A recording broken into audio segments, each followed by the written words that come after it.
Hello, Nick Smith here, speaking to you from London. Welcome to number 17 in our series of Alpine ClubCasts. A special welcome tonight to any members of Felham Rock who are joining us. Today, it's UK climbing adventures with Mick Fowler, Noel Williams and Richard Ive. I really hope you enjoy it. A bit of news first from Italy, where the Alpine Club Italian Exchange is enjoying a wonderful reception from our Italian climbing friends. Alpine Club members have been treated to a very fine dinner, and the two clubs apparently drank to friendship, unity and the mountains. Everybody climbed Castor together, and all is going well on the Monte Rosa peaks this week.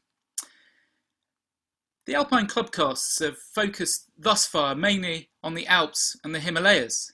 So today we thought we'd finish the season with a look at something a bit more local. We're starting on the south coast of England with Mick Fowler talking about Skeleton Ridge on the Isle of Wight and other chalk climbs. Mick was president of the Alpine Club from 2011 to 13, and his mountaineering achievements speak for themselves, being a recipient 3 times of the PLA d'Or. He's had a long-standing urge to climb striking coastal features around the UK. The important thing has always been the degree of adventure rather than technical difficulty. And Skeleton Ridge is typical of that genre, an obvious feature, visible from afar and untouched by climbers until he went there in 1984. Mick is joining us from his home in Derbyshire, and I've just come across this book from 1993 on my shelf, Southern Chalk. The first sentence, chalk is an unstable and dangerous rock. Over to you, Mick. Thank you very much, Nick. Yes, it's Mick Fowler here, speaking from Derbyshire this evening, and speaking about some cliffs quite a long way from Derbyshire, down on the south coast. I'm not sure about that quote that Nick read out there. Yes, chalk is inherently unstable, I suppose, but that doesn't necessarily mean it's dangerous unless it collapses when you're actually on it. And my experience is that big chalk collapses tend to happen during big storms in the winter, and it's pretty obvious usually whether or not the cliff is about to collapse or not. So I would put the Isle of Wight forward as a hidden gem, really. There's some excellent adventurous climbing on the Isle of Wight, and I want to give you a bit of an introduction, just a 10-minute introduction to it this evening. So if we bring up my slides, the Isle of Wight, of course, south of Southampton, stuck there in the channel, and the Needles, which is where Skeleton Ridge is this extreme western end of the Isle of Wight, and of course the chalk strata there goes across underneath the Solent and comes out of the other side at Studland and the chalk sea stacks of Old Harry, where there's some excellent climbing as well. I think these really are pretty spectacular spots on the south coast. They're unusual cliffs, fairly unique in their way, that have formed wonderful sea stacks around Studland, and of course the Needles on the Isle of Wight, and the great ridge of Skeleton Ridge. Now, we first went there back in the early 1980s with the intent of climbing the Needles. We had an inflatable boat, Deflowerer, and it was an enthusiastic pastime of ours at the time to look around the coast of the UK for unclimbed striking features, of which the sea stacks were obvious ones to go for. But of course, on arriving on the Isle of Wight, it was only then that we really became aware of this wonderful ridge, this sharp ridge of the Skeleton Ridge, which is about 400 feet long, going from sea level right the way up to the old battery station on the top of the cliffs there. Now, if you haven't got a boat, then getting to it is quite tricky. We got to the bottom of the route by abseiling down the cliffs here from the battery. It's about 200 foot down to this beach here, which is Scratchell's Bay. So you tie 2 ropes together, abseil down from some stakes at the top, and then traverse along towards the start of Skeleton Ridge. Now, this is very tidal indeed, and we had several visits before we actually managed to successfully climb Skeleton Ridge. because if you don't get the tide dead right, then getting out there is quite challenging. The sea is often quite rough, but if it's calm, then okay, it's you can get out at sort of mid to low tide, and if you apply a bit of ingenuity, you can get out sort of completely dry at about mid tide and below. Now, the rock here is certainly at sea level is impressively solid. The first pitch actually goes up to the gap above the climber there. It is possible to climb, I guess, over the first pinnacle on the ridge behind us there, but it's much easier. It would be very out of character, and so the route Skeleton Ridge actually joins the ridge behind the first pinnacle on the ridge. Now, when we first went there, I'm not quite sure how it came about now, because this was back in 1984, but we had been led to believe that the chalk was very soft and it would be ice climbing chalk, like the chalk at Dover. You know, the chalk at Dover is like a gigantic sponge. You can twang your ice axe into it and you can hang two people from the ice axe just from a single blow of the axe. It's wonderful. So anyway, when we first went to Skeleton Ridge, if we zoom in on this photograph, you'll see that I wasn't really wearing the right footwear for rock climbing. We'd brought along our full ice climbing gear. And it wasn't until we actually got on the ridge that we realized that maybe we'd brought, with ice screws and crampons and axes, we brought rather the wrong equipment. But we persevered anyway, and we did actually climb the crux in our big boots. But for reasons that I can't remember now, this was the crux at the time. I think the crux does vary a little bit, depending on the conditions. The conditions really being how much of the upper ridge has collapsed, because it does change quite a lot. But this was the crux back in 1984. And just above this section, I remember there was quite a big ledge, but we retreated from there for some reason. I think partially it was very windy. It does catch the wind on the Needles. It's well worth getting a calm sea forecast and a sort of not too windy forecast. And also, I think the tide was coming in, and we decided that we weren't sure whether we'd be able to do the upper section of the ridge with our big boots and axes. And so we abseiled off on that particular occasion and returned another day with our rock climbing equipment, which was just me and Lorraine, who was my girlfriend at the time. And it was about 4C standard, I suppose, on the crux section here, protected by quite a good peg in a crack. And above that section, the ridge the ridge is narrow all the way, but it becomes a wonderfully exposed crest. And it's exactly the kind of climbing that I love. As Nick mentioned earlier there, it's a prominent feature, one of the most photographed features, I suppose, of the British coast. And at 400 feet long, it was 5 or 6 pitches, just an idyllic position out overlooking the Solent there, heading up towards the Needles battery station at the top. And I know this upper section does actually change quite a lot, but it always seems to have stayed at about the same standard, somewhere between VS and half VS.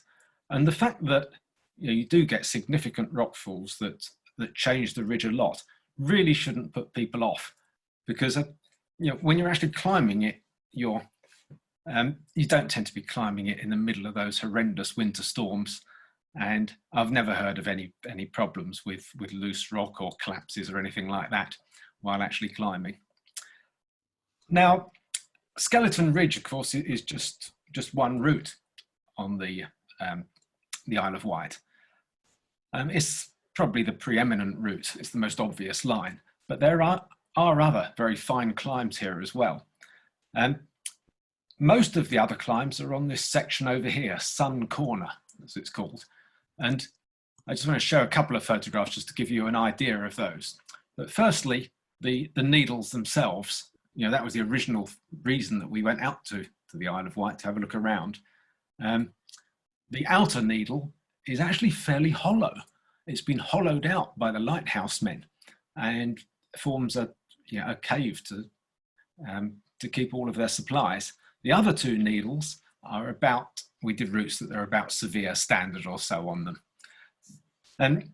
But across to the right there on Sun Corner, which is this corner over here, there are some harder routes. And there's also a route strapped to the wing that goes up the north side of the Skeleton Ridge here. But these ones over here are about mild extreme, something like that. And then there's a significantly harder one called Learning to Fly that goes up this section here. But on these routes on Sun Corner, the chalk is very good, very solid. It's about 60 meters, something like that. So 2 pitches, and they're about 5B, 5C standard.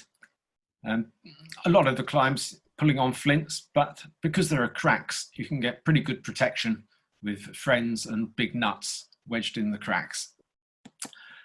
Now, finally, in my 10 minutes, I just want to mention this wall here, in that I think it was 2015, Red Bull, of all people, decided that they were going to hold a sort of climbing competition here. And the cliffs here are about 115 meters high and pretty overhanging. And they rigged up this scaffolding arrangement at the top, lowered the climbers down with ice axes. See, this was climbing with ice axes. They had practice sessions where they sort of made the pick holes for the ice axes all the way up. And then it was a race to see which climber could get to the top first. Naturally, we have plenty of Red Bull posters. And the idea was really just to top rope up as quickly as you possibly could. And I think there was a male and a female challenge. I remember the male challenge, there was a Russian chap whose name I can't remember, but he climbed it in, I think it was 16 minutes, 46 seconds. And Angelica Rayner was the female winner. And the idea was you rushed up as fast as you possibly could for 115 meters of overhanging arm pulling, and then bashed a bell at the top to signify that you'd actually reached the summit. And so that's the state of play as far as I know on the Needles area of the Isle of Wight at the moment. Yeah, I've enjoyed climbing there a lot. And I think there's quite a lot of potential there to do other routes. And of course, don't forget that the strata goes right the way through the Isle of Wight and does come out the other end, where I have had a bit of a look around, and there's some potential there as well for fun to be had. So I think at that point, I will hand back now to Nick, for him to carry on his expert comparing for the evening. Thanks, Mick. That sounds like a lot of fun, I must say. Really enjoyed that. Brilliant. So next tonight, folks, we're off to the Hebrides, the other end. No club meets list is complete without a trip to the Isle of Skye.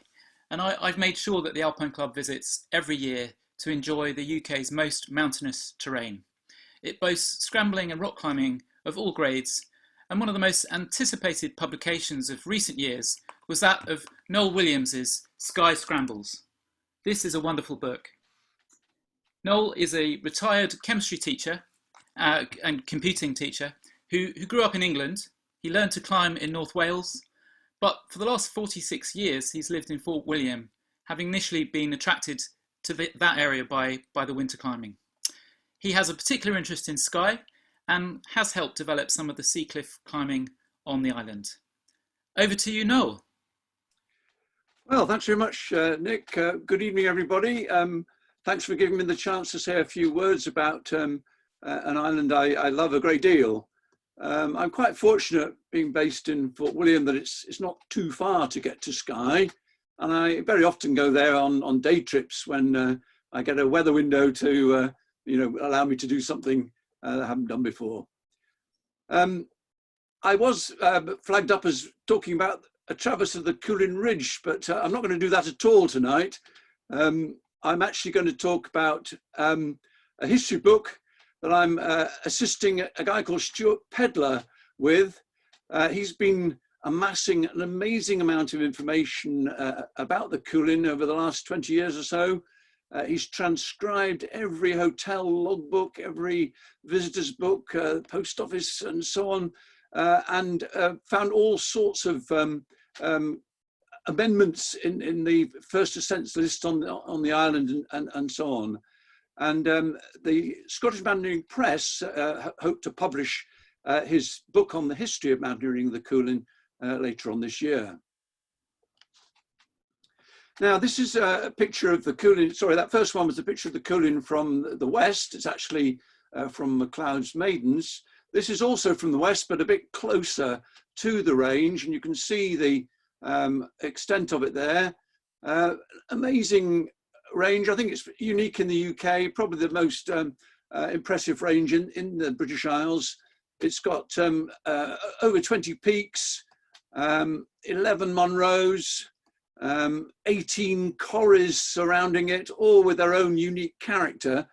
I'm sure many of you are very familiar with Skye, so I'm probably telling you something you already know, but it has got something for everyone, and there are so many different corners, you can never get tired of going there.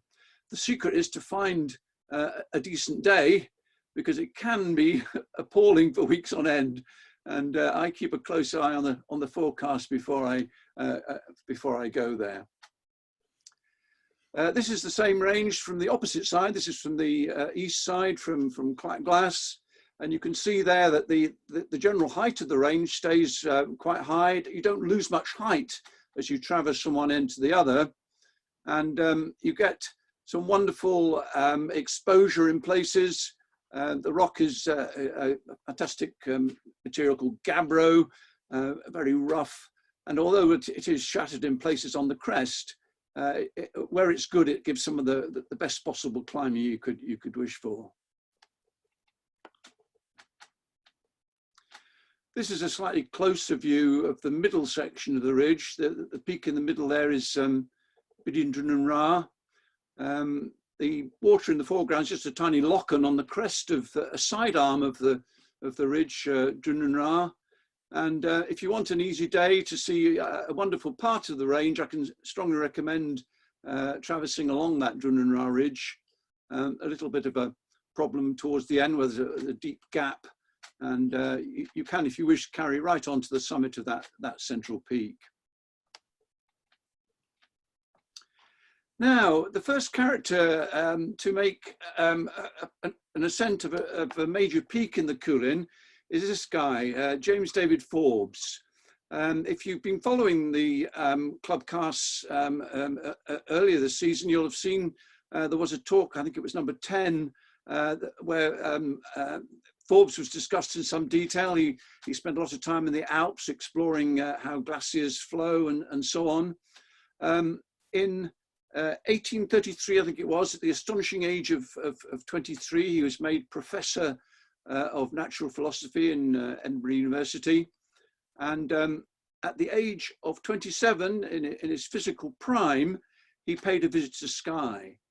And it was on that visit that he teamed up with a local man, Duncan McIntyre, and they managed to actually make the first ascent of Cuillin. Now, this is a shot of the ridge that they ascended. It follows the middle ridge directly to the summit. I'm sure many of you will have done it. It's now known as the tourist route, but it does, I think you'll agree, look quite intimidating from this direction. Duncan McIntyre tried it previously from the opposite side, from Corrievasta, without success. And in fact, even earlier than that, in 1819, Colby and the Ordnance Survey had attempted to climb it from that side as well, and had failed at the famous gendarme feature there.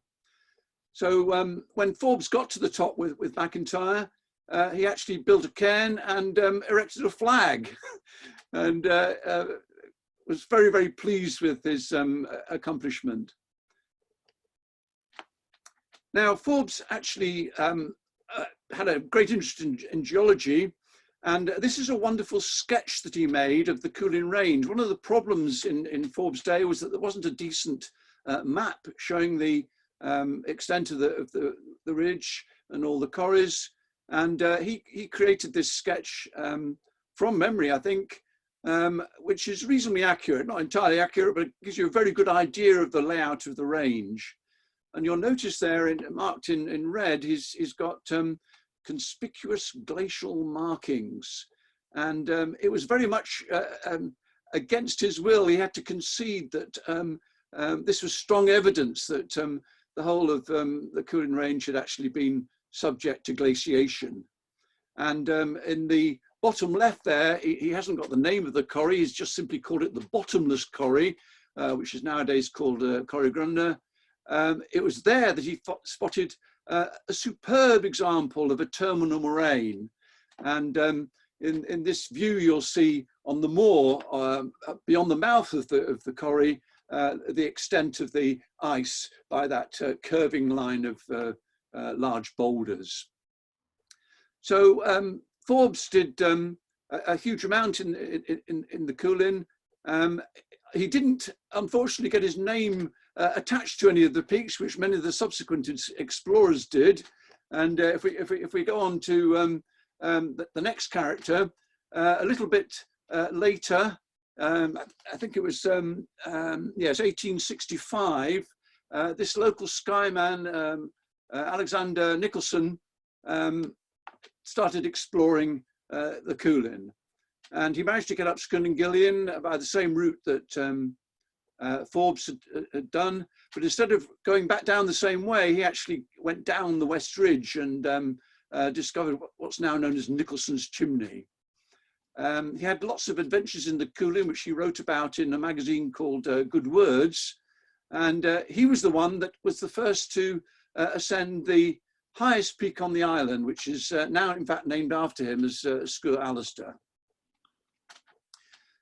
He actually approached it by the prominent gully there after climbing up and over Sgurr Banedict and Sgurr Gerrag. He dropped down into Corrie Lagan and then went all the way up the Great Stone Chute and up the right-hand ridge there to reach the summit. So that was the highest peak on the island conquered, and lots of interest started to develop in the island after that. People realized that they could get experience to help them in the Alps by visiting the Cuillin, because the mountains were so spectacular. And unlike some other parts of the country, it wasn't perhaps as difficult as you might imagine to reach Skye in those days. There was a train service to Kyle and steamers to Portree. It was actually possible to climb on the Cuillin at an early date relatively easily. And that's why in the next slide, you'll see a party on the Inaccessible Pinnacle, which was climbed in 1880, a little while before people started to climb on Ben Nevis. A wonderful picture of that. The chap at the top is just sat on the top of the bolster stone. I don't suppose he's belayed to anything. I think it was a case of one off, all off. But some wonderful exploration on the rock features in the Cuillin then followed. Two of the big characters in these early days of exploration were Norman Colley and John Mckenzie. They had many outings together, made all sorts of discoveries. Rather unusual partnership, really. Professor, scientist on the left, a local native Gaelic speaker on the right. You maybe know there's a bronze statue being produced to commemorate them at Sligochen, possibly being erected later this year.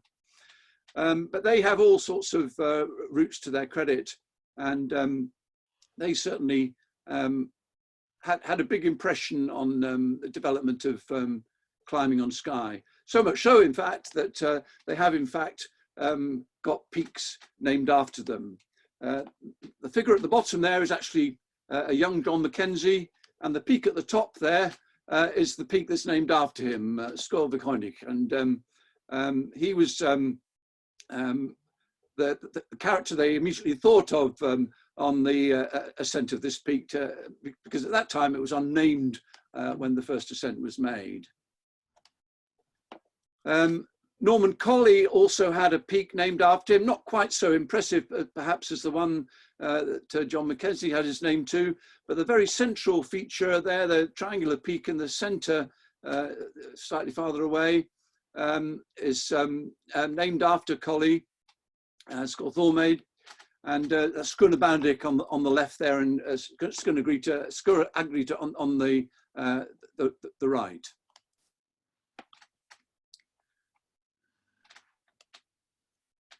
Now, the SMC was formed in the late 19th century, 1888, and this is an amazing camp they had at the top end of Loch Carrusk in 1897. They built these wonderful huts. They'd attempted to have a meet to Skye in April of that year. It was the famous yachting meet. The weather was so wild, they never actually landed on Skye at all. They managed to do some first ascents on Larven, but never actually made it to the Cuillin. I have to say that a few months later in the summer, the weather wasn't really much better, and they had the most appalling weather, amazingly wet, and didn't really achieve quite as much as they'd hoped for.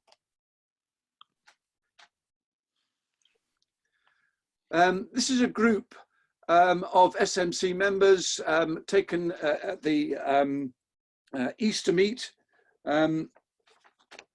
It's one that I've found that includes a character who became very important in the Cuillin, the centre figure at the back. This is Wickham King, and he's famous for King's Chimney, King's Cave Chimney. He did the first traverse along the ridge through the TD Gap, and another big chimney on Bruchna, and he had lots of fun in the early days exploring some of these important features on the Cuillin. He was also the first to reach the summit of the Bastier Tooth, having descended to it from the summit of Bastier. Now, I don't know if this is a part of the Cuillin that many of you know. I was very pleased to get this photograph. It's not one of mine. It was supplied to us by Gareth Harper. He allowed us to use it in this forthcoming book. It's actually the east face of a peak called Ancastle, and this is taken from the bottom in Hartacorry.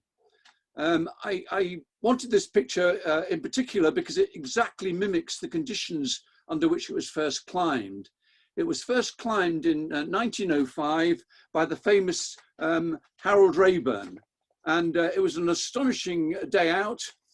You can see the red line there is the first attempt they made to go up by the gully. They were foiled by a massive overhang and had to retreat down to the bottom.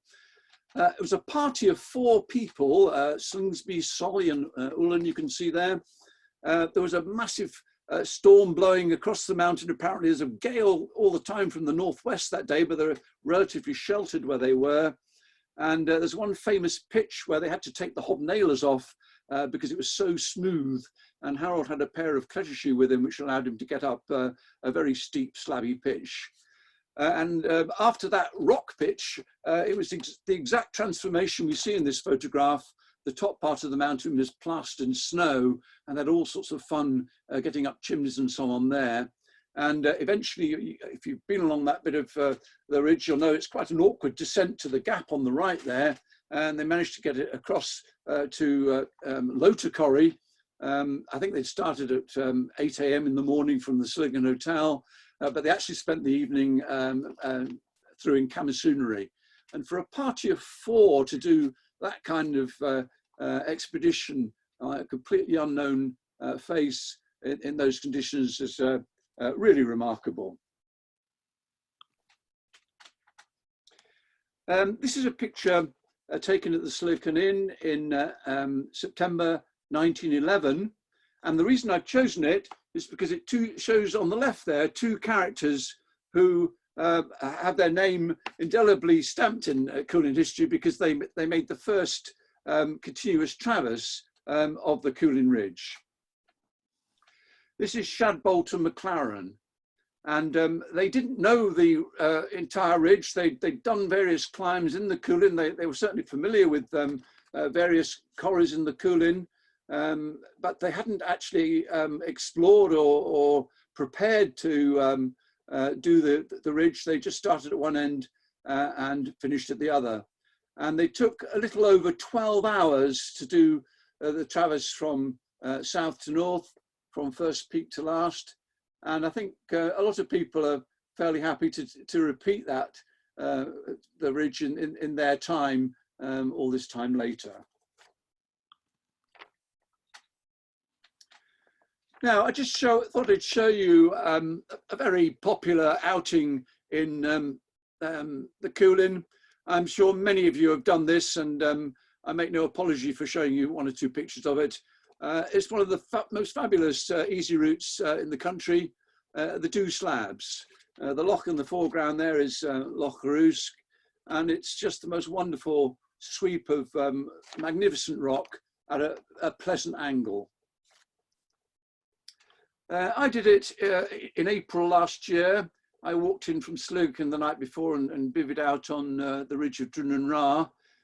This is my daughter. She came in on the ferry the next day. It turned out they were extremely lucky to get in because the weather got so windy, the ferry didn't reappear to take them back again. So we had a wonderful time. Despite it being a popular outing, we were the only ones on the ridge that day. And the rock you can see is absolutely lovely. And you can make it as hard or as difficult as you like. This is my son-in-law on a really lovely sweep of rock.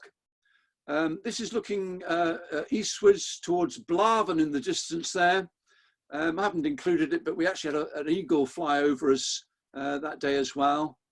We eventually explored a way of actually avoiding the abseil from the end of Skøduveg, which actually turned out to be a pleasant way of doing the outing.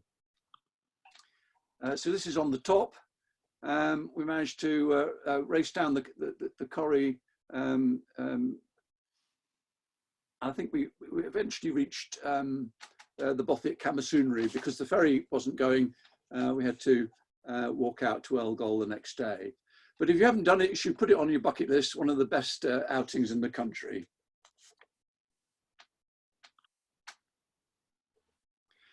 This is taken from the Dew Slabs, looking up to the top end of Loch Rusk. And I've got one puzzle for you. There's a very long route goes reasonably directly up to the summit there, Skurrigrita, done by a character called E.B. Howell, along with Norman Colley in 1896, rumoured to be one of the longest routes in the country.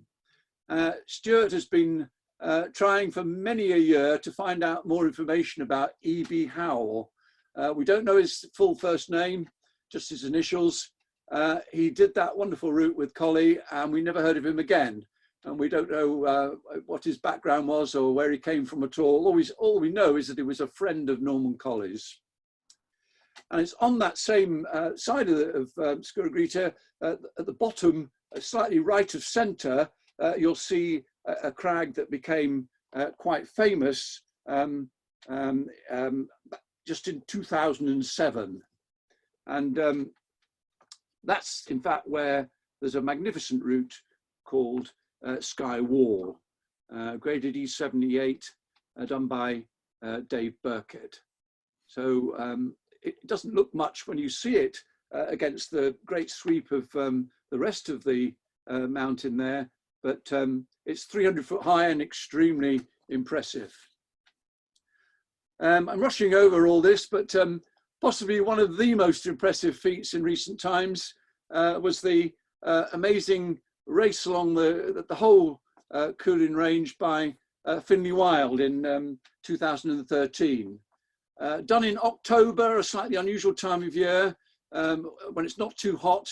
You can see a wonderful clear sky, and he did it in the amazing time of slightly under 3 hours, the first person ever to get anywhere near to breaking the 3-hour barrier.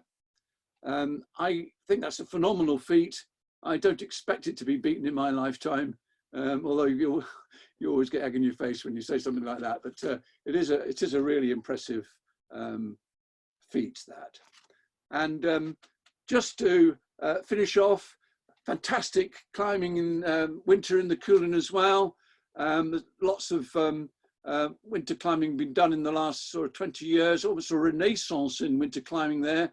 Mike Lates has organised various meets for folk to join in. This picture was taken by a chap called Will Rowland. Some of you may know. He's the son of famous climber Clive Rowland.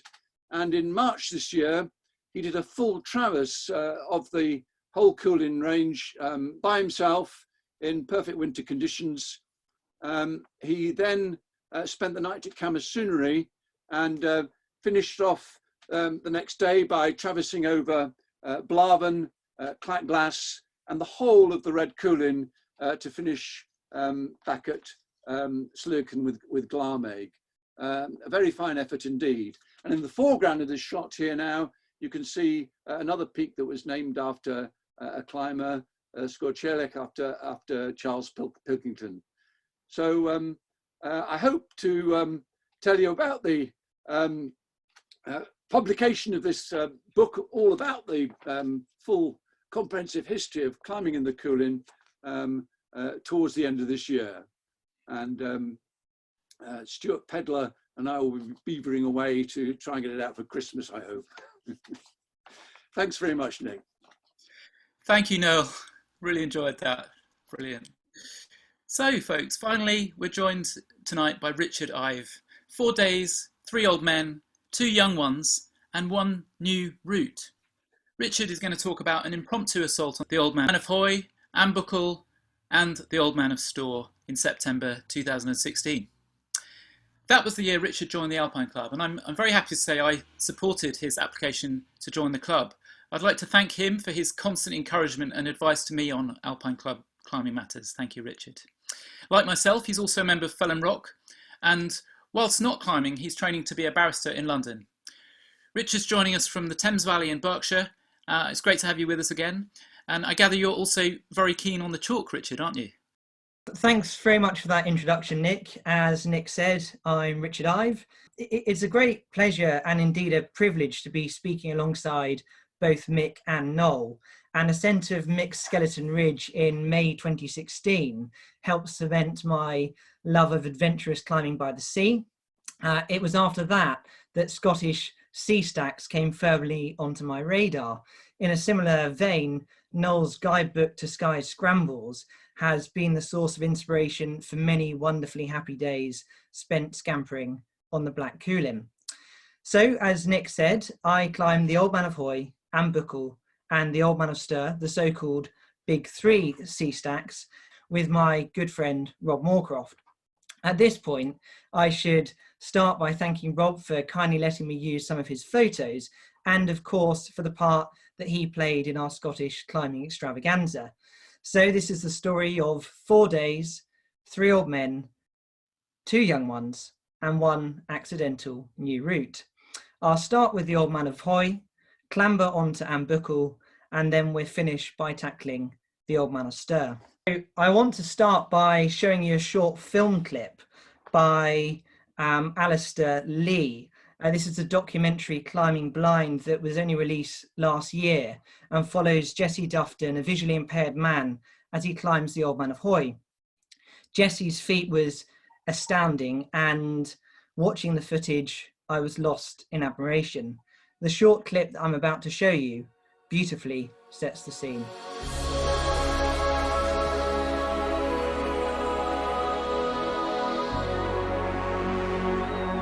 The Old Man of Hoy, hands down Britain's best adventure climb. It's so good.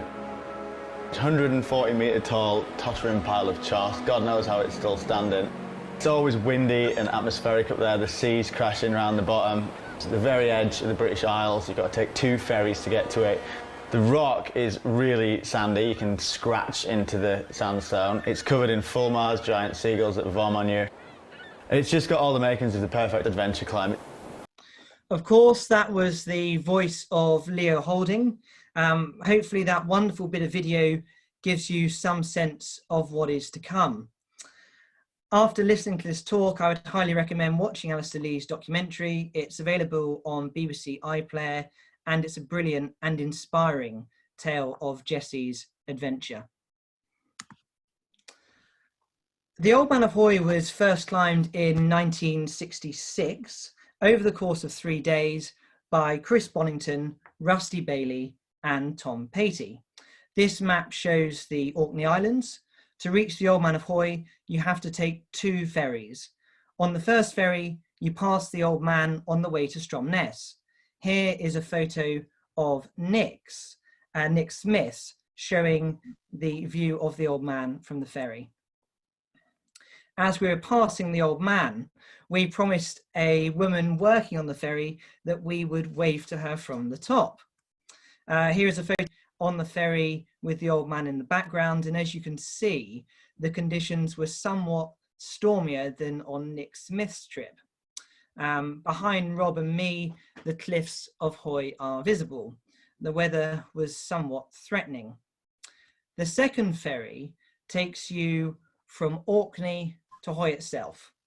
We had hoped to take the ferry from Stromness to Hoy, but on arrival at the port, we were informed by the captain that the ferry would be going nowhere that day. The winds through the night and into the morning had been so strong that the warps had snapped.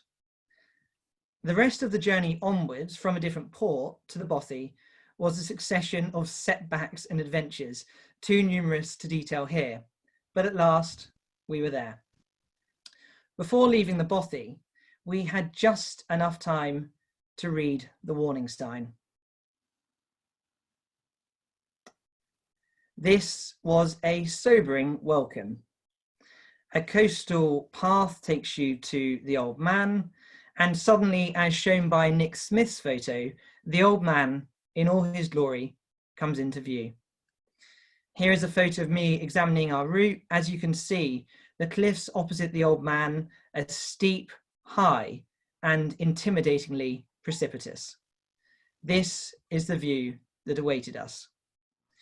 We made an abortive attempt starting at the ridiculously late hour of 5 p.m. on the same day. The following afternoon, after a morning of dismally Scottish rain, we finally started climbing at 3 p.m. I soon arrived at the crux. Rob is belaying me in this photo as I navigate the crux, but it is almost impossible to see us unless you zoom in. Here is exactly the same photo, but zoomed in. I can be seen in red, negotiating the crux. Rob in blue is to my left belaying. Here is another photo of Rob and me on pitch 2. In this one, I've just passed the crux, the so-called coffin. And this photo is a far more zoomed in version of the previous one. And here is a very zoomed in version of me, again in red, belaying Rob in blue as he negotiates the crux. This photo of Nick Smith and his climbing partner, taken on a separate trip, shows the ferry and the Old Man from a different perspective. Once Rob and I were both safely past the crux, we joked that if we kept up our current efficiency, we would arrive at the top too early for the ferry and our waving extravaganza. We spoke too soon. The description that we were using advised us to follow the obvious chimney. This we did. I led up and up and up. Eventually, after a short rightwards traverse, I reached some in situ gear. It looked as if another party had reached this point and thought better of it, deciding instead to abseil off. Rob agreed. It seemed that on the last pitch, we'd gone off the original route. I poked my head around the corner. I could see the infamous crack of the final pitch. A short 10 to 15 meters rightwards traverse across the smooth vertical face would take us to it. We could see a way forwards, or at least sideways, in the form of virgin rock. The traverse was tremendously exposed and delicate, both exhilarating for the leader and second. By this point, the sun, which had started to drop, was shining through the crack in the middle of the stack. A short final sprint up the final pitch took us to the top. Mission accomplished. By the time that Rob and I had turned our thoughts to the descent, the sun had started to drop into the sea, a beautiful sight. We abseiled down the Old Man in the dark and found ourselves back at the tent at some time in the early hours of the morning. The ferry back to the mainland passes the Old Man of Hoy. We looked back across to it. By virtue of our inadvertent ascent, we felt that we had become part of its history. Just after we had passed the Old Man, we found the woman from the ferry. She thanked us for our waving and assured us that she had waved back. We thought about the next few days. Rob had to be back in Manchester in 3 days' time. What about Ambuckle and the Old Man of Stir? I asked. Rob grinned wildly. A plan was formed. Right, now on to Ambuckle. I want to show you a short clip of Ambuckle courtesy of my friend Dave Linnett. This video was shot by him on a separate trip back in 2017, but the opening drone footage beautifully sets the scene.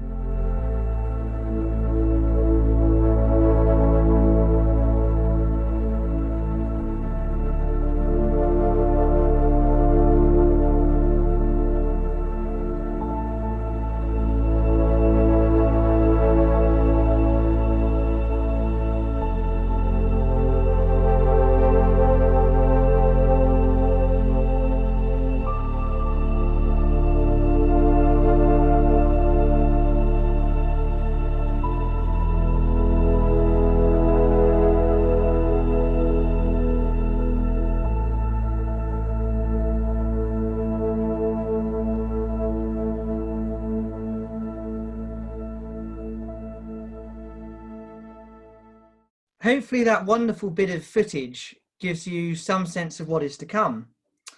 After listening to this talk, I would highly recommend checking out the rest of Dave's videos on his YouTube channel, where you'll find many other brilliant and inspiring adventurous climbing films. Ambuckle was first climbed in 1967 by Tom Patey, John Clear and Ian Clough. We walked in from Blairmore, having camped at Shegra. The walk from Blairmore to Sandwood Bay is just over 3 miles. Here is a view of our camping spot, and this is the view back inland from the tent. As you can see, it is a campsite in the very loosest sense of the word. We woke at 6 a.m. to dark skies and a thunderstorm. Ambuckle comes into view from the delightful Sandwood Bay. This photo of Dave's shows the approach to the climb, and this photo of Dave's shows the route. After a bracing swim, Rob and I scampered up the landward face. I soon reached the top, followed by Rob. Ambuckle's top was much smaller than the Old Man's, and we perched there precariously like seabirds. A quick, exciting swim took us back to the rocks at the base of the mainland cliffs after our abseil back down. The tide at this point was coming in fast. We didn't wait around. We had places to be and other sea stacks to climb, the Old Man of Stir. So I'm going to start this section of the talk by showing you another short clip from one of Dave's videos, this time one of the Old Man of Stir, which Dave climbed back in 2016. Again, Dave's drone footage beautifully sets the scene.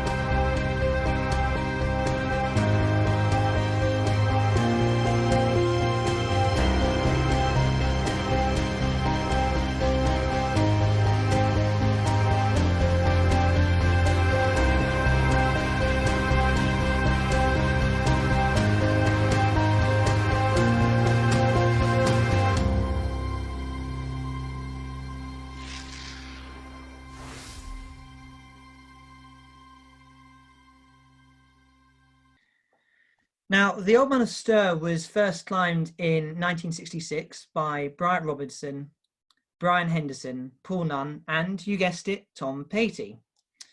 After a drive along the coast, Rob and I pitched up next to the Ster Lighthouse.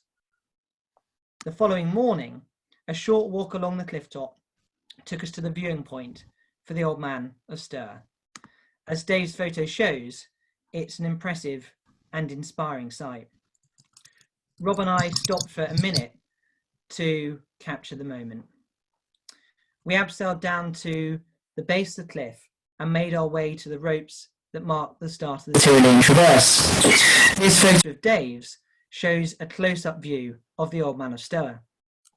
The Tyrolean Traverse was great fun and surprisingly trouble-free. We soon found ourselves at the first belay on the stack. I led us up the original route, and after several highly enjoyable pitches, we found ourselves on the top. One log abseil took us back to the base of the stack. We then reversed the Tyrolean to the mainland. And with that, the sunset on our impromptu Scottish sea stack climbing extravaganza. Thanks to Rob for making it such a memorable trip. So that brings this story to a close. 4 days, 3 old men, 2 young ones, and 1 new route. All 3 climbs were magnificent, each in its own special way. So if I may, I wish to finish with an exhortation. Climb these spectacular sea stacks before they fall into the sea. Thanks everyone for listening. I will now pass back to Nick, but before doing that, I want to give a vote of thanks. I know that Nick is going to thank a number of AC members for their ClubCast contributions and efforts, but there is someone who needs thanking, and that's you, Nick. Since the beginning of April, there have been 17 ClubCasts. Nick has been intimately involved in all of them and has actually presented twice himself. Having presented as well myself, I have some small sense of how much hard work goes on behind the scenes. Nick has been in the host chair for all but 2 weeks. As Nick says in his recorded introduction at the beginning of ClubCast 7, he had to vacate the compere's seat for that week's talk because he was off on what he called a paternity expedition. David Hillebrand, the BMC Honorary Medical Advisor, took that climbing analogy one step further, dryly informing that week's Zoom audience that Nick had embarked on an expedition 9 months ago and, by all accounts, had been on the summit push with his partner Hannah only the previous day.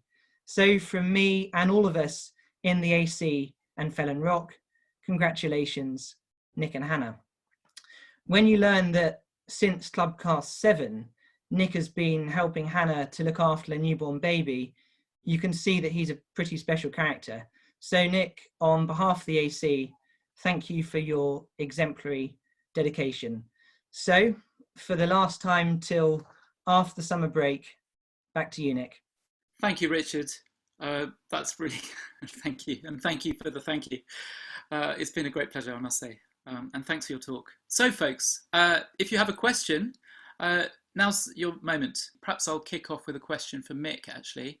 I was just curious, Mick, was Skeleton Ridge already called Skeleton Ridge, or was that your name for it, as it were?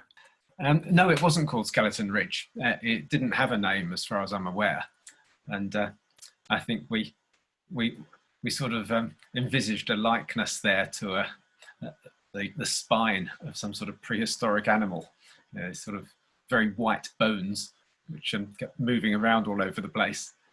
We originally, I look back in my diary, we originally called it Ridge of the Skeleton, and that somehow got changed into the Skeleton Ridge, which has stuck over the years. Yeah, it certainly has. It's amazing how a name, such an iconic name, becomes a sort of, it just feels as though it's always been called that, but it was a great choice. Yeah. Good. So let me look down the list. Right. I had a question for Richard, if I could. Go ahead. Yeah. Yeah, Richard, the Tyrolean across to the Old Man of Ster. Yes. I'm quite keen to go up there with my son in the next couple of weeks. And is the Tyrolean generally in place throughout the summer now? Do you know? It was in place. I think there were 2 ropes in place when we did it. One I don't think you would have trusted, and the second one was pretty good. And there's a lady who has a T-van which she sort of runs in the car park next to the Stour Lighthouse, and she seemed to say that throughout the summer that there normally was something in place. So hopefully that will save you from that bracing swim, Mick. Okay, thanks, Richard. And I actually had a question for Mick. I think I've read somewhere that when you were sort of exploring the Needles for the first time, there was still a lighthouse keeper. Did he or she invite you in for a drink? There was, you're right. That's quite a funny story, because to begin with, they were quite hostile that we were floating around and getting out of our boat and climbing up the Needle right next to the lighthouse. But we managed to chat them up, and they were incredibly friendly, and gave us a tour of the lighthouse. And I remember particularly that their bunk beds in the lighthouse were curved to the circumference or the curvature of the lighthouse, and it was a really interesting tour that they gave us. And I remember the diesel engines. I can still remember the date. They said they were put there in 1948 in the basement and were still going strong in 1984. But of course, it's all automated now. So an era finished. Well, a wonderful example of charm conquering suspicion. Good stuff. So there's a question coming in from Robin Campbell. Robin, do you want to go ahead? Yes, it's a comment and a question to Noel. The comment is that he would perhaps agree with me that the best of Skye is in ridge wandering and scrambling on rope in the corries. It's a better experience than you get from proper roped climbs, as it were. And my question is, they're making these scrambles, assembling them into your wonderful guide. It involves pioneering as well. You shouldn't forget that. And perils. And I wonder if Noel could perhaps say something about the perils of pioneering these unroped scrambles. I haven't had any special worries on Skye. I think the closest call I had in the Cuillin was doing a roped climb. I was doing Crack of Double Doom one day with a friend, and I wasn't the one at risk. He was the one that very nearly got killed because a boulder trundled down from the glacis immediately above us and struck the exact place where he'd been belayed to just about 20 seconds before. So that's about the closest I've been, really. I haven't had any special worries in the Cuillin. I've had a bit of a fright with snow once in a while. I did the buttress on the Glenbrittle side of Ancastle, which was pretty well stripped to snow, but on the actual summit, on the crest, there are one or two narrow notches, and one of them in particular was really quite tricky because of the snow. I remember the guy I was with was extremely worried, and fortunately I had a ginormous sling. That's the only thing I had with me, was one ginormous sling and a crab. And looking at his face, I could see he wasn't happy to follow me, so I draped it over on this enormous flake, and he was very happy to pull across on it. So apart from that, I haven't had any special worries scrambling, I have to say.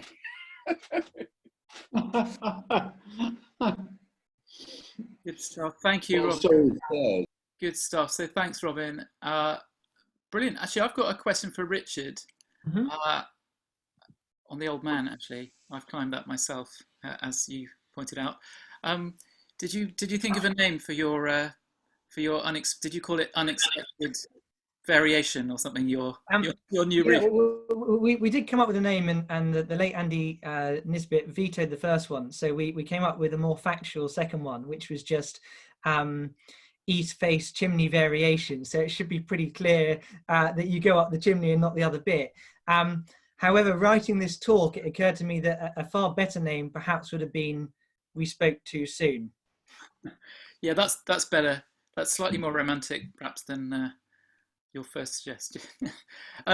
Alex Metcalf, do you want to go ahead, Alex? I do. I had a question for Richard. First of all, great talk, mate. Really inspiring. Must be a great way to see the outer islands of Scotland. I wanted to ask, did you have your eye on any other sea stacks in the UK at all, or further abroad? Well, thanks first for your kind comments, Alex. There are a few. I've got actually, I don't know whether people can see it on Zoom, but I've got the SMC North Highlands North Guide next to me, and I'm just going to hold it up now. That looks like a pretty enticing sea stack, but you've got some in that area, and also there was one that Nick referred to that I've sort of had on my radar for a while. Old Harry Rocks on the Dorset coast. So some stuff very close to the Armagh and then back close to Skeleton Ridge. So a couple of routes on my radar. Alex, Mick is probably a good person to ask about sea stacks as well, because I just happened to look at Mick's Wikipedia page today, and there's a whole list of sea stacks you've done, Mick, isn't there? Well, we are blessed in this country, really, with such wonderful coastal features. And I mean, there are so many fine sea stacks from the south coast, where you've got Old Harry, Tusk, Pressgang Pinnacle around the Swanage area at Studland, and up in Humberside, there's sea stacks around Flamborough Head, one of which we did earlier on this year, one of which is still unclimbed up there. And as you move up to Scotland, there really are lots and lots of really good sea stacks. There's the ones out on Orkney that Richard referred to just now, the Castle Rock of Yesnaby, North Galton, the one on the cover of the guidebook there. Lots of other stacks that are perhaps not quite so good around Orkney. Shetland is really the real honeypot for sea stacks, with hard sea stacks like the Spindle and the Snook on the Isle of Papastour. I can't remember the names of the other ones, but there's an awful lot up there. You have a look in the Northern, I think it's in the Northern Highlands guidebook. And also out in Ireland, of course, on the west coast of Ireland, there's sea stacks like Doon Bristy on North Mayo coast, which used to be connected to the mainland until 1393. And there was a chapel out on the headland, which has been left isolated. The remains of it are isolated on top of the sea stack. Then there's Branown Moor down on the cliffs of Moher, and we are very lucky indeed. There's an awful lot of very inspiring sea stacks around our coastline. Amazing. If I could just butt in a second, Nick. There's an SMC guide, Skye Sea Cliffs and Outcrops. Mark Hudson done a brilliant job. And there's a map inside. That map actually shows you all the sea stacks and pinnacles around the coast of Skye. There's lots and lots to do there, just on stacks. Fantastic. And Mick, as perhaps the person who's climbed the most of them, I mean, obviously the Old Man is the most famous because it's the highest, etc. But are there any other particular ones which stand out for you? I think on Hoy as well, there's one that particularly stands out to me is a sea stack on the south end of Hoy called the Needle, which is vaguely visible from the ferry as you go from Stromness to Thurso. The Needle is about E4 standard, I think, and the way to approach it there is to tie two ropes together and abseil from the top of the cliff directly into the sea, and then swim out to the sea stack from there. And then it's a pretty hard sea stack. Obviously, when you abseil back down, you've either got a Jumar about 200 feet back up to the top of the cliff, or we managed to swim off to the south, which is a long way before you can actually climb up the cliffs. And I think that's certainly one of the more memorable ones for me as a real adventure. Because, of course, the trouble with the Old Man of Hoy is it's not really a genuine sea stack. because you don't need to get wet at all. Whereas no, I think the Needle is a very full and adventurous day. I particularly remember that one. Brilliant. I shall put it on my list. Thank you. There's a question coming in from Peter. Peter Payne, do you want to go ahead? Oh, good. To enter the stack climbers, has anything been done? Oh, I'm assuming it has, on Durdle Door. You know, that's a sort of very holiday kind of venue, along with the Old Harry. I imagine the underside of the arch would make some interesting artificial climbing, if nothing else. Yeah, Richard, do you want to answer that one? I'm pretty sure that there are some quite hard routes on it, both some DWS routes, although obviously the top of that is pretty high, but there are some that traverse it, and then I think there are some harder rope climbs on it as well. So yes, I think it's not been overlooked. All right, good. I'm glad to hear that. That's brilliant. Good stuff. Well, feel free to interrupt me and ask more questions. Oh, there's another one coming in just as I speak. Rosalind, are you joining us from Kuwait? Wait, I am indeed, yes. Yeah, hello. Yeah. I'd like to thank all the speakers. Can you hear me? Yes. Yes. I thank all the speakers because it was very interesting indeed. And as I've sort of done most of my climbing outside the British Isles, maybe this is obvious to other people, but you did mention, somebody mentioned the possibility of sea stacks, collapsing, disappearing into the sea. And I just wondered how common an occurrence is this? I mean, have a lot of them been lost? Is there any way of checking their stability if one is going to go and climb one? Yeah, I can follow up on that. Noel and I, Noel actually sent me some photos last night, or paintings of the Old Man of Hoy from, I think, the late 18th century, and those paintings, one of which is in the Tate, but in other places as well, show an arch and not a stack. So the old man was pretty much connected to the land, and then in a storm, I think in the very early 19th century, the arch was just obliterated, and we have, you can see what we have today. So that sort of, the artist's drawing is quite a good historical capture of how the old man has changed over time in a really fairly short period of history, the last couple of 100 years. Thank you. Yes, I remember seeing that a picture of that picture when I went to the museum, actually, on the mainland of Orkney, and it's really quite striking to see how the whole thing was just sort of joined to the mainland until that bit in the middle collapsed. But of course, the advantage of that is that you don't have to swim. So, although I must admit, in my experience, within our lifetimes, the sea stacks seem to change remarkably little. I mean, the ones that I'm aware of, there's that one Dún Bristí on the west coast of Ireland that I mentioned, where the arch collapsed in 1393. I know there used to be a bigger and more slender needle between the existing needles on the Isle of Wight, and I think that collapsed in 1893. And of course, the Old Man of Hoy, as Richard said, used to have the extra leg, which made an arch. Then Eltharida's Pinnacle, which is not really a sea stack, but at Beachy Head, I mean, that collapsed completely in about 10 years ago. But considering the number of sea stacks that I'm aware of around the coast, the changes in them that I've witnessed personally have been minimal.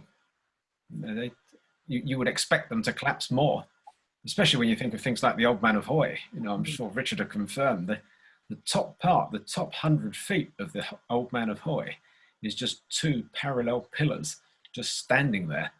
And as you climb the top pitch, you're looking right the way through and out the other side of the stack.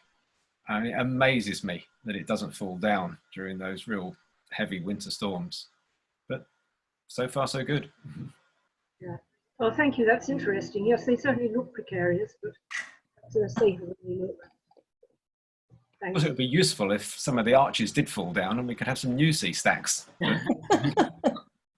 Well, thank you, Rosalind. I must say, I never forget that moment approaching the top when you see the gap, and then you get this huge blast of wind in your face. Anyway, I recommend it. Have you got a question, Michael? Actually, I guess I have from Mick a bit. Gear. I guess I've heard of warthogs being used in the chalk, but you're also mentioning using friends and things.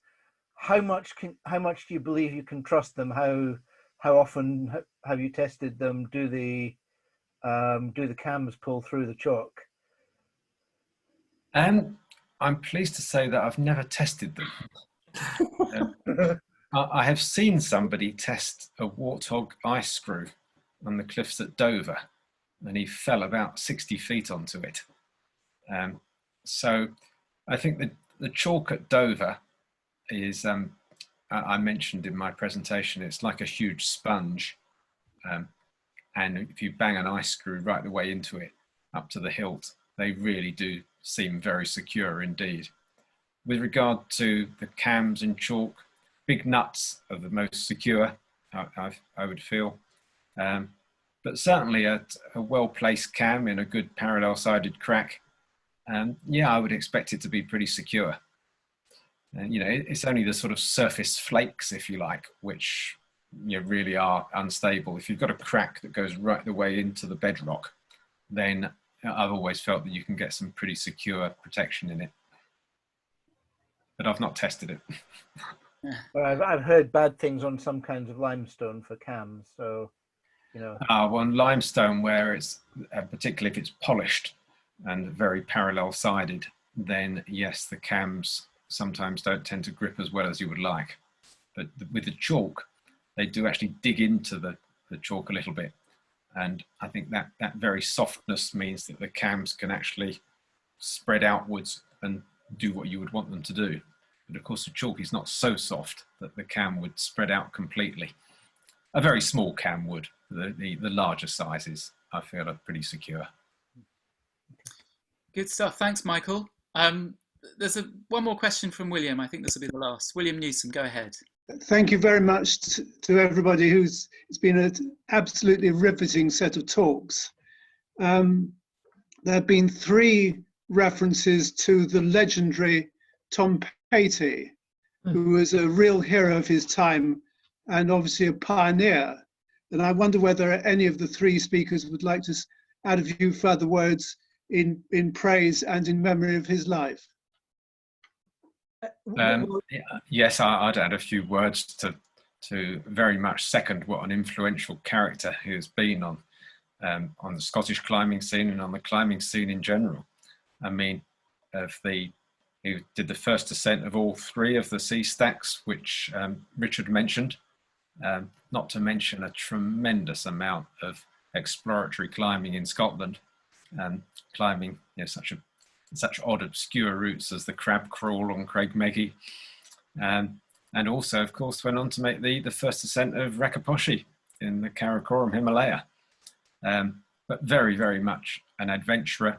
He didn't have a lot of climbing partners. He was a GP in Ullapool, so he had an excellent excuse to visit patients throughout the wonderful remote areas of northwest Scotland, often doing lots of climbing on his own and exploring on his own.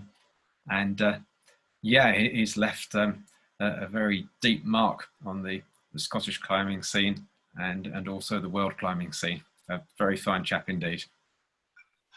I'd absolutely... Sorry, Noel, I think you go first, Noel. No, I was just saying, and a very fine musician as well. Indeed, that's probably my cue. I mean, we nearly played him singing, but in the end we went for Dennis Gray singing Joe Brown's song. But we did have a recording of Tom, which Dennis and Paul Cherry collected. Do get in touch with me if you want to hear it. It's. I mean, he was obviously a great character, and wow. I mean, what a tragedy that that he died the way he did. I'd certainly like to echo everything both Nick and Mick have said. Obviously, having done those 3 routes with Rob, he was a source of great inspiration. And when I was climbing a lot around Exeter, his name was cropping up as well, because I know he had a stint there. Sarcophagus is a route that comes to mind. So that just gives you, as Nick said, when you think of Scotland, the Himalaya, Exeter, just some sense of the huge geographical area that he was covering. Someone has mentioned his sort of musical prowess, but also his literary prowess. I remember picking up a copy of his book in the CIC hut a few years ago and finding it totally riveting and absorbing. So he's left the most inspiring legacy. Yes, thanks, William. That's a very fitting way to draw the evening to a close, really. Thanks all. So thanks all for joining us over the past 17 episodes. It's been a real pleasure and privilege to host these. I've learned a lot, not just about the process, but also from our amazing speakers. To quote Tom Price, just as beauty is in the eye of the beholder, adventure is in the mind and spirit of the adventurer. And it's been great to feel closer to that spirit from the luxury of our locked-down sofas. Thanks go to Nigel Buckley, Michael Delarue, Victor Saunders, Sherry McIver, Marianne Shucker, Sarah Charlton, Robin Quine, Hugo Saunders, Matt Cook and Tim Perkin. To our speakers, of course, and all those members who've written in, your messages have certainly spurred us on to crack on with the next week's work. But lastly, I'd also like to thank my partner, Hannah, for her understanding. Do have a look at the Alpine Club Library YouTube page, where you can watch, like and share all the previous Alpine Clubcasts. Keep safe and keep active. Please unmute yourselves now so we can applaud tonight's speakers. And good luck in the quiz. See you in the autumn.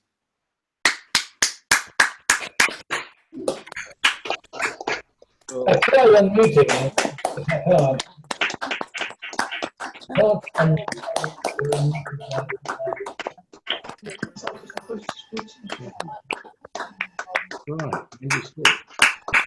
Miriam Harris.